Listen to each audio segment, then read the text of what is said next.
बिस्मिल्लाहिर्रहमानिर्रहीम। अस्सलाम वालेकुम। क्रॉस टॉक के साथ मैं हूँ जज़ान डार। आज हम अपने इस प्रोग्राम में 3 इशू पर बात करेंगे।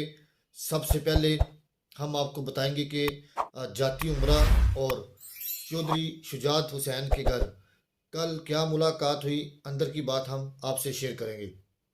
फिर उसके बाद अभी तक जौन सा है इत्तेहादी जमातें क्यों नाकाम हैं हुकूमत बनाने में, और दूसरा पीटीआई का वफाक और पंजाब में इत्तेहाद किसके साथ होगा और उनका अपोजिशन लीडर कौन होगा, वो हम आपको बताएंगे। फिर उसके बाद आज मौलाना फजल मान ने एक बड़ी धुएंधार प्रेस कॉन्फ्रेंस की है, उसके बारे में हम आपको बताएंगे। तो आइए चलते हैं। सबसे पहले हम जाती उमरा चलते हैं, वहाँ के हालात बताते हैं कल क्या हुआ वहाँ पर। कल मियां नवाज शरीफ ने अपने कुछ रहनुमाओं के साथ अहम मुलाकात की है, अहम मशवरा किया है। उन्होंने कहा है कि मैं वज़ीर आज़म की सीट पर अब नहीं बैठूंगा। उन्होंने कहा कि ये मैं वज़ीर आज़म की सीट अपने भाई शहबाज शरीफ को तोहफ़तन देता हूँ। फिर उसके बाद उन्होंने कहा कि मैं 5 साल के लिए जौन सा है आप सब की सरपरस्ती करूँगा। फिर उसके बाद मियाँ साहब ने यह भी कहा कि वामी मैंडेट हमें सही तरह नहीं मिला, क्योंकि इस दफ़ा अवाम ने शायद हमें सही तरह मैंडेट देने का हक नहीं दिया। फिर उसके बाद चौधरी शुजात हुसैन के घर कल क्या हुआ, ये भी बड़ा इम्पोर्टेंट है। कल जब चौधरी शुजात हुसैन के घर तमाम इत्तेहादी बैठे हुए थे, तो वहाँ पर फैसला हुआ कि कबीना जो सी है वो कितने रुकनी होनी चाहिए और उसमें कौन कौन शामिल होना चाहिए, इत्तेहादी जमातें। फिर उसके बाद उन्होंने कहा कि मुल्क इस वक्त मुश्किल में है, उसके बारे में फ़ैसला हुआ।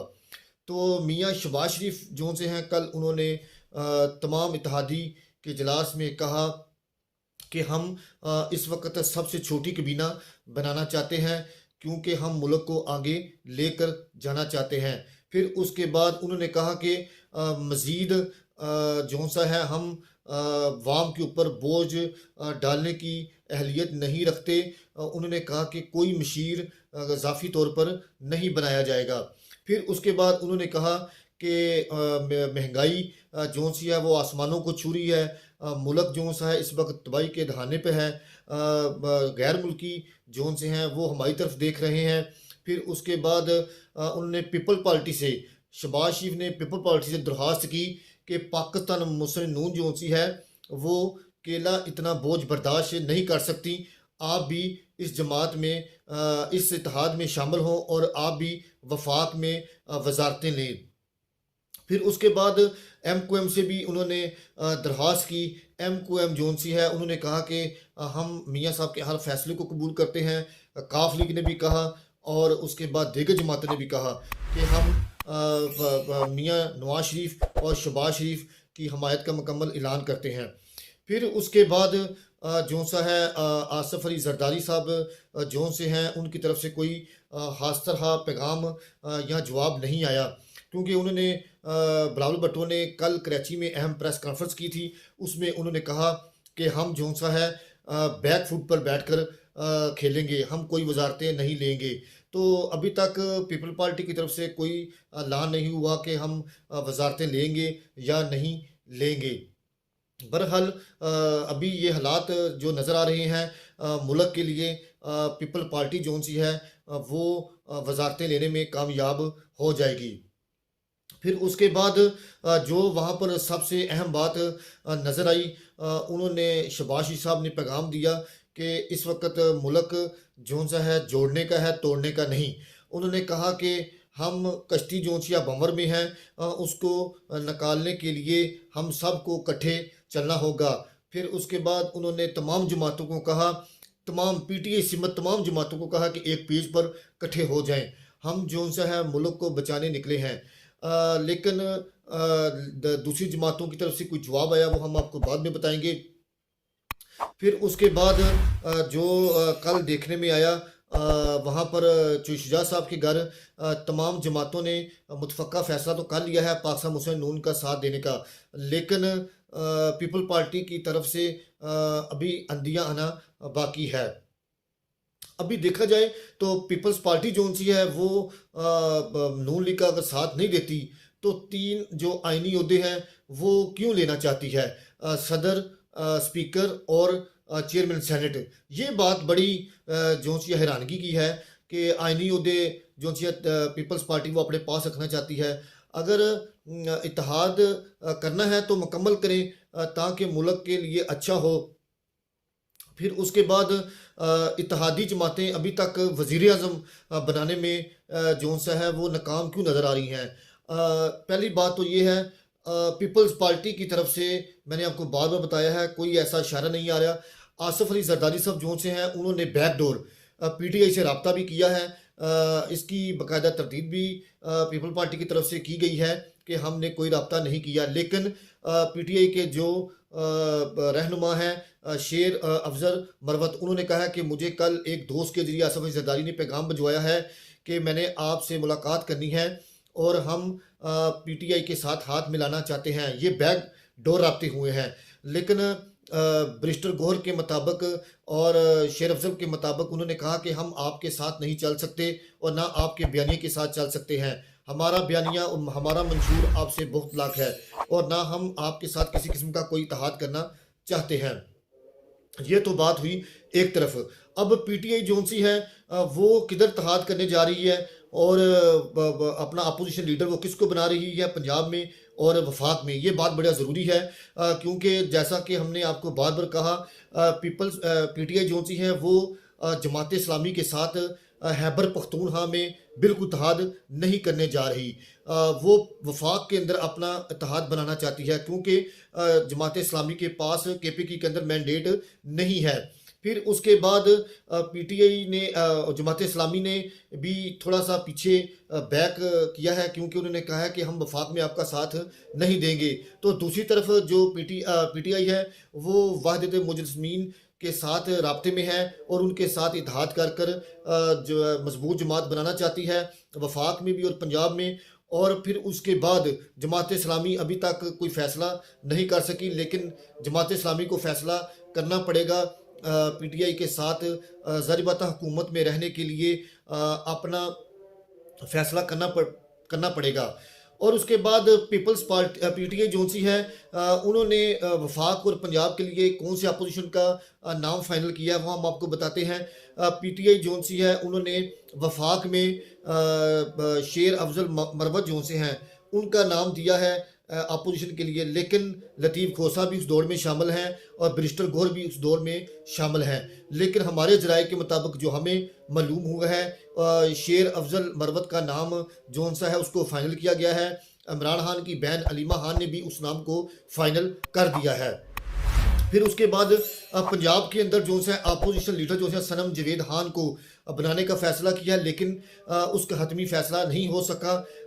इसका हतमी फ़ैसला जोन से है इमरान खान जोन सा है वो अपनी कानूनी बैरिस्टर गोहर के साथ मशावरत के बाद फ़ैसला करेंगे कि किसको बनाया जाएगा। लेकिन खैबर पख्तूनख्वा में वज़ीर आला अमीन अली गंडापुर को जो नामज़द किया है उसके ऊपर भी शदीद तहफ़्फ़ुज़ात आना शुरू हो चुके हैं और बज़ाहिर ये भी लगा है कि असद कैसर और जो अली अमीन गंडापुर हैं वो आपस में शदीद इख्तिलाफ़ात रखते हैं और उनकी लड़ाई जो से शिद्दत इख्तियार कर चुकी है। सुना है वहाँ पर थप्पड़ों की बारिश भी हुई है क्योंकि जो असद कैसर हैं वो अपने भाई को खैबर पख्तूनख्वा में वज़ीर आला बनाना चाहते हैं, लेकिन इमरान खान ने हतमी फ़ैसला कर दिया है कि अली अमीन गंडापुर जो से हैं वो मेरे केपीके में वज़ीर आला होंगे। फिर उसके बाद आज मौलाना फजल रहमान जो से हैं उन्होंने काफ़ी धुआंधार प्रेस कॉन्फ्रेंस की है। उन्होंने हुकूमत इत्तेहादियों को काफ़ी आड़े हाथ लिया है और दीगर जमातों को भी उन्होंने दो दो हाथ किए हैं। अब चलते हैं, मौलाना फजल रहमान ने सबसे पहले तो इंतखाबी जो नताइज हैं उसको मुस्तरद कर दिया है। उन्होंने कहा कि ये हमें किसी सूरत कबूल नहीं। उन्होंने कहा कि 2018 के भी इसने इलेक्शन ने इंतखाबात ने रिकॉर्ड तोड़ दिए हैं। फिर उसके बाद उन्होंने कहा है कि हम ने अपोजिशन में बैठने का ऐलान किया है।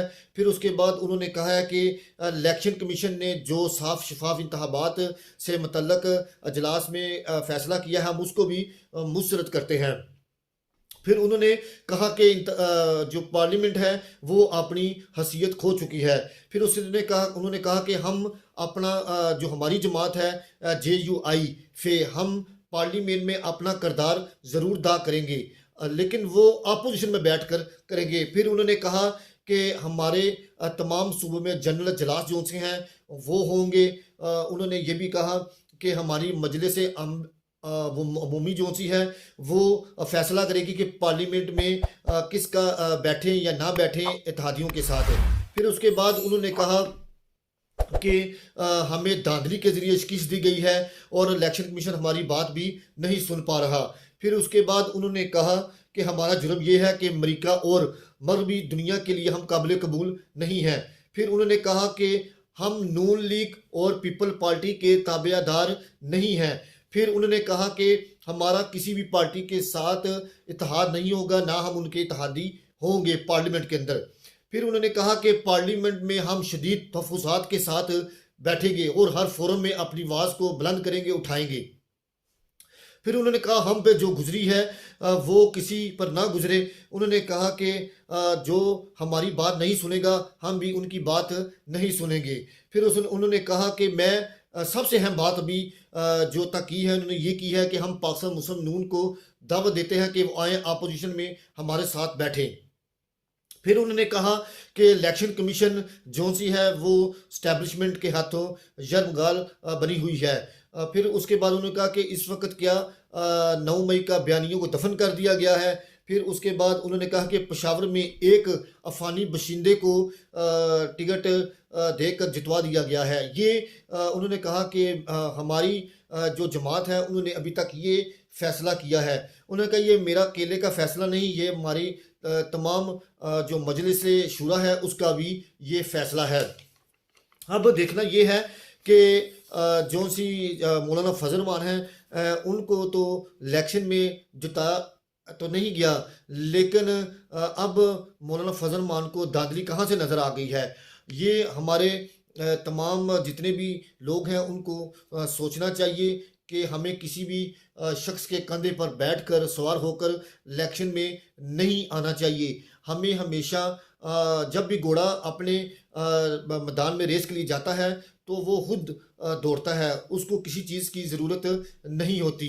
तो अब मौलाना फजल रहमान इस वक्त अकेले हैं, तन्हा हैं, उनको कुछ नज़र नहीं आ रहा, वो अब सिर्फ महज बातें कर रहे हैं।